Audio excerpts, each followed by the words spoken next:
विश्व के सभी मेरे साथियों को राजरत्न अंबेडकर की ओर से जय भीम, नमो बुद्धाय। द बुद्धानिस धम्मा के 40वें भाग में आप सभी लोगों का स्वागत है। दुनिया में कई सारे ऐसे धर्म हैं जो अपने आप का उल्लेख ये साक्षात्कारी धर्म के नाम से करते हैं, लेकिन तथागत बुद्ध का धम्म ये कोई साक्षात्कार नहीं है। तथागत बुद्ध का धम्म ये पूरी तरह से एक खोज है, एक आविष्कार है। किसी भी धर्म को साक्षात्कारी धर्म इसलिए कहा जाता है क्योंकि वो भगवान का भेजा हुआ संदेश होता है, और ये संदेश अक्सर उनके भक्तों के लिए होता है जो अपने निर्माता की, जो अपने भगवान की पूजा कर सके और अपने आत्मा की रक्षा कर सके। अक्सर ये संदेश जो व्यक्ति लेकर आता है उसे भगवान का भेजा हुआ मसीहा कहा जाता है, और वो मसीहा उसे इस संदेश का साक्षात्कार होता है, और ये संदेश साक्षात्कार होने के बाद वो लोगों तक पहुंचाता है, और इस संदेश को फिर धर्म कहा जाता है। भगवान के भेजे हुए इस मसीहा का ये कर्तव्य होता है कि वो अपने वफादारों को मोक्ष या मुक्ति सुनिश्चित करे। वफादारों का मोक्ष का मतलब होता है कि वो पैगंबर को या भगवान का भेजा हुआ जो मसीहा है उसे लोगों को ये मानने के लिए मजबूर करे, और उसने लाए हुए संदेश का, भगवान के लाए हुए संदेश का उनके जो भक्त है, जो वफादार है, वो उसका पालन करे। ऐसा करने से वो मसीहा उनके वफादारों को नरक में जाने से बचा सकता है। ये होती है वफादारों का मोक्ष। तथागत बुद्ध ने कभी ऐसा दावा नहीं किया कि वो भगवान के भेजे हुए मसीहा है या पैगंबर है, और अगर ऐसा कोई करता तो तथागत बुद्ध वहीं पर उसका खंडन किया करते थे। इससे भी ज्यादा महत्वपूर्ण मुद्दा यह है कि तथागत बुद्ध का धम्म ये एक आविष्कार है, खोज है, और इसके लिए इसे बाकी धर्म जो कि केवल एक साक्षात्कार है उनसे अलग मानना चाहिए, उससे भिन्न समझा जाना चाहिए। बुद्ध का धम्म इन अर्थों में एक आविष्कार है, इन अर्थों में एक खोज है। ये धरती पर के मानव जीवन के हालातों के बारे में किए गए जांच पड़ताल, तहकीकात और इन्वेस्टिगेशन का एक परिणाम है।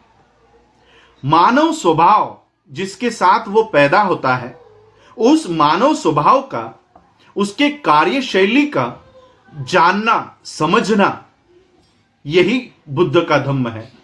इतिहास और परंपरा की वजह से जो मानव स्वभाव और प्रवृत्ति में इंसान को जो हानिकारक है, उस प्रवृत्ति को दबाना, बदलना या मोड़ना ही बुद्ध का धम्म है।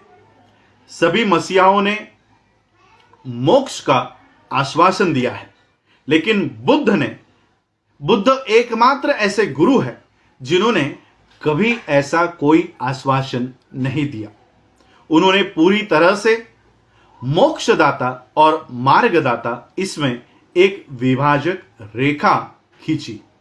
तथागत बुद्ध ये केवल एक मार्गदाता है, मोक्षदाता जो मोक्ष देने का काम करते हैं, और मार्गदाता जो केवल मार्ग दिखाने का काम करते हैं। तथागत बुद्ध इसी तरह से सिर्फ एक मार्ग बताने वाले व्यक्ति है, मानव है। तथागत बुद्ध केवल एक मार्गदाता के रूप में मोक्ष प्राप्त करने के लिए वो सिर्फ एक मार्ग बताते हैं, और मोक्ष जिस भी व्यक्ति को प्राप्त करना है उसे वो अपने खुद के प्रयासों से करना पड़ता है। तथागत बुद्ध ने अपने इस सिद्धांत को, अपने इस बात को ब्राह्मण मोगलान के एक सूक्त में स्पष्ट किया है। वो सूक्त इस प्रकार है। जब तथागत बुद्ध श्रावस्ती में मिगार इनके मां के घर पर एक बहुमंजिला इमारत में ठहरे हुए थे, तब वहां पर एक ब्राह्मण लिपिक, लेखापाल, अकाउंटेंट मुनीम वहां पर आए और उसने तथागत बुद्ध को वंदन करके एक और वो वहां पर बैठ गया और तथागत बुद्ध से उसने सवाल किया कि हे तथागत बुद्ध, इस बहुमंजिला इमारत का रूप देखने के लिए, दृश्य देखने के लिए हम जब धीरे धीरे इसकी ओर मुड़ आते हैं, एक एक सीढ़ी चढ़कर हम अंतिम सीढ़ी तक पहुंचते हैं, तब इस विशाल बहुमंजिला इमारत का हम दृश्य देख सकते हैं। हमारे ब्राह्मणों में भी जब वेदों का प्रशिक्षण दिया जाता है, तब क्रमशः एक एक करके इन वेदों का प्रशिक्षण दिया जाता है। गिनती करने का प्रशिक्षण जब दिया जाता है, तब विद्यार्थी को एक एकम, दो दुआ, तीन तिया, ऐसे 100 तक उसको सिखाया जाता है। तो क्या बुद्ध के धम्म में भी ऐसा कोई प्रशिक्षण है जो क्रमशः बढ़ोतरी करने के क्रम में दिया जाता है? क्या ऐसा कोई प्रशिक्षण बुद्ध के धम्म में भी है? तब तथागत बुद्ध ने इस ब्राह्मण मोगलान को कहा कि हे ब्राह्मण, बुद्ध के धम्म में भी ऐसा ही प्रशिक्षण होता है। जैसे कोई घोड़ों का प्रशिक्षक अच्छे नस्ल के घोड़े को पहले चुनता है, फिर उसके मुंह में लगाम डालता है, नकेल डालता है, उसी तरह से तथागत बुद्ध जिनको ये प्रशिक्षण लेना है, ऐसे विद्यार्थियों को, ऐसे शिष्यों को वो उनको साथ में लेते हैं और जिसे प्रशिक्षण देना होता है उसे पहला पाठ पढ़ाते हैं। तथागत कहते हैं कि आओ बंधु, पहले शीलवान बनो, कर्तव्य के लिए बाध्य होने के नाते खुद को संयमित रखो, सदाचरण के मार्ग पर, नैतिकता के मार्ग पर, नेक जीवन के लिए अभ्यास में माहिर हो जाओ, छोटे छोटे बुराइयों में भी खतरा महसूस करो, विनय में शिष्य बनो और उसका प्रशिक्षण ग्रहण करो। जैसे ही वो इन सब में माहिर हो जाता है, तथागत उसे दूसरा पाठ पढ़ाते हैं। तथागत कहते हैं कि किसी भी चीज को आंखों से देख लेने के बाद, उसकी सारी जानकारी प्राप्त करने के बाद कभी मंत्र मुग्ध मत हो जाओ। तथागत कहते हैं कि हमारी नजर, हमारी दृष्टि ये हमेशा अनियंत्रित होती है, बेकाबू होती है। जब वो किसी वस्तु का रूप देखती है, तब उसके मन में बाढ़ में डुबा लेने वाली प्रवृत्ति, वासना, तृष्णा निर्माण होती है और इस प्रवृत्ति पर हमेशा हमें पहरेदारी करनी होती है, पहरा देना होता है और इस प्रवृत्ति पर हमको विजय हासिल करना होता है, नियंत्रण हासिल करना होता है। हमारे चक्षु इंद्रियों को यानी आप लोग समझ नहीं पाओगे, चक्षु इंद्रिया यानी हमारी नजर, हमारी दृष्टि, इसके ऊपर हमको हमेशा नियंत्रण बनाए रखना चाहिए। उसी तरह से अन्य इंद्रियों के ऊपर जब हमारे कान मधुर आवाज सुनते हैं, जब हमारे नाक कोई सुगंधित द्रव्य को सूंघती है, जब हमारी त्वचा ये किसी वस्तु का स्पर्श इसे होता है और ये सारी भावनाओं को जब हमारे मन में ये सारी चीजों का अनुभव होता है, तो हमें उससे मंत्रमुग्ध नहीं हो जाना है, हमें उससे मंत्रमुग्ध होने से बचना है। इन सब में जब वो विद्यार्थी, वो शिष्य माहिर हो जाता है, तब तथागत उसे आगे का प्रशिक्षण देते हैं। तथागत कहते हैं कि आओ बंधु, अब अपने खाने पर हमेशा नियंत्रण रखो, संयम रखो और सीमित मात्रा में ये अन्न ग्रहण करो। अन्न लेते समय हमेशा उत्सुकता पूर्वक और सावधानी पूर्वक अपना अन्न ग्रहण करो। खेल के लिए, अपने निजी आकर्षण के लिए, सुंदरता के लिए अन्न मत ग्रहण करो, बल्कि शरीर को स्थिर रखने के लिए, स्थिर बनाने के लिए, नुकसान से बचने के लिए और सदाचरण के नेक जीवन जीने का अभ्यास करने के लिए अन्न ग्रहण करो। भोजन ग्रहण करते समय यह विचार करो कि मेरी पूर्व की जो वेदना है वो अब नियंत्रित हो रही है और नई कोई वेदना उत्पन्न नहीं हो रही है, जिससे मुझे संरक्षण और आराम प्राप्त हो रहा है। हे ब्राह्मण, जब वो अन्न ग्रहण करने के बारे में संयम पर विजय प्राप्त कर लेता है, तब तथागत उसे आगे का प्रशिक्षण देते हैं। तथागत कहते हैं कि आओ बंधु, अपने आप को जागरूक करो, जागरूकता का पालन करो।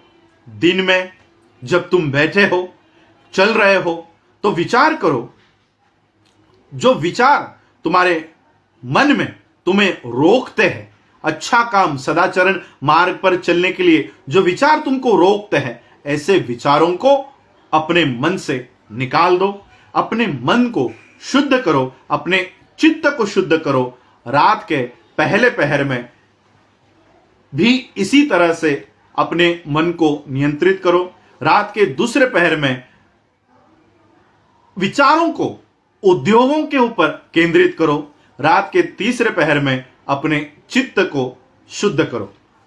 जब वो जागरूकता में तत्पर हो जाता है, माहिर हो जाता है, तब तथागत उसे अगला प्रशिक्षण देते हैं। सचेतन और आत्म संयम के अधीन हो जाओ। आते जाते अपने आप को संयमित रखो, नियंत्रित रखो। उठते बैठते, खाना खाते, आराम करते वक्त, बोलते हुए, मौन रहते हुए अपने आप को नियंत्रण में रखो। हे ब्राह्मण, जब वो आत्म संयम हो जाता है, आत्म संयमित हो जाता है, तब तथागत उसे अगला पाठ सिखाते हैं। हे बंधु, एकांत की जगह ढूंढो, चाहे वो जंगल हो, खेत हो, खलियान हो, खाली कमरा हो, गुफा हो। वहां पर बैठकर अपने पैर पालथी मारकर, पीठ सीधी रखकर 4 ध्यानों का अभ्यास करो। अब ब्राह्मण, ये सभी मेरे बंधु जो मेरे शिष्य हैं, जिन्होंने अभी तक अपने मन पर महारत हासिल नहीं की है लेकिन करना चाहते हैं, उनके लिए ऐसा ही मेरा प्रशिक्षण है। लेकिन जो बंधु अरहंत पद पर पहुंच चुके हैं, जिन्होंने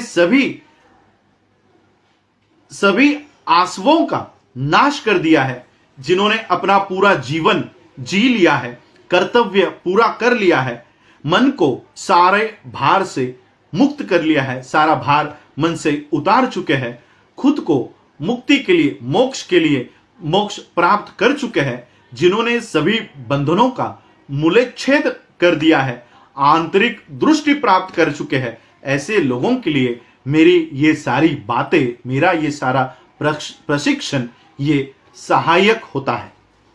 ये सब सुनकर ब्राह्मण लेखापाल मुनीम बोला, हे तथागत, अब मुझे बताइए, क्या आपके सभी शिष्य ये श्रेष्ठ निब्बान को प्राप्त कर लेते हैं या कुछ असफल भी हो जाते हैं? तब तथागत ने कहा कि हे ब्राह्मण, मेरे कुछ शिष्य जिन्हें मैंने प्रशिक्षण दिया है, प्रशिक्षित किया है, कुछ शिष्य निब्बान को प्राप्त कर लेते हैं और कुछ शिष्य नहीं कर पाते।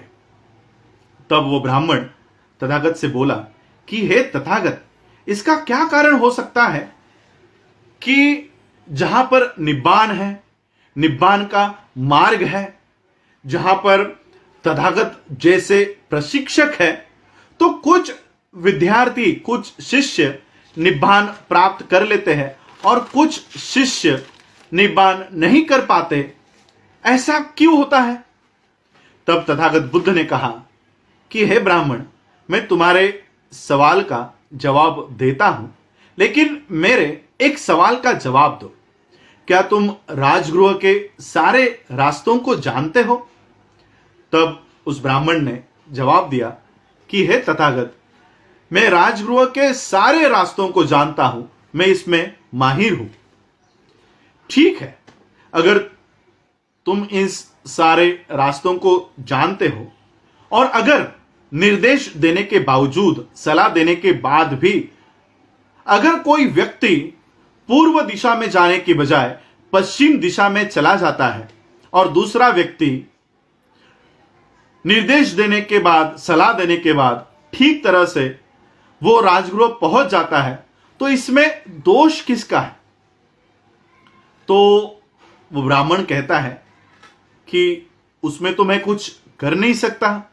मैंने बताने के बावजूद भी अगर वो पश्चिम दिशा की ओर जाता है तो मैं कुछ नहीं कर सकता। तथागत ने कहा, उसी तरह से तथागत केवल मार्ग दिखाते हैं। तथागत केवल मार्ग दिखाते हैं। इस सूत्र से हमें यह पता चल जाता है कि तथागत ने कभी मोक्ष का आश्वासन नहीं दिया। और मोक्ष का मतलब भी क्या है? मोक्ष का मतलब है क्या? मोक्ष का मतलब है, जिस तरह से मोहम्मद पैगंबर और यीशु के लिए इनके मदद से आत्मा को नरक में जाने से रोकना मोक्ष है, लेकिन बुद्ध के अनुसार मोक्ष यानी निब्बान। और निब्बान का मतलब क्या है? निब्बान का मतलब है सभी तरह की वासनाओं पर नियंत्रण। सभी तरह के वासनाओं पर नियंत्रण प्राप्त करना ही निब्बान होता है, निर्वाण होता है। और यही तथागत बुद्ध का मोक्ष का मार्ग है। ऐसे बुद्ध के धम्म में मोक्ष का आश्वासन या वचनबद्धता हो भी कैसे सकती है? और इसलिए तथागत बुद्ध ने कभी यह आश्वासन नहीं दिया कि वो मोक्षदाता है। तथागत बुद्ध ने हमेशा यह कहा कि वो केवल एक मार्गदाता है। आज आप लोगों ने मुझे सुना, उसके लिए आप सभी लोगों का आभार। धन्यवाद। जय भीम, जय भारत, जय बुद्ध।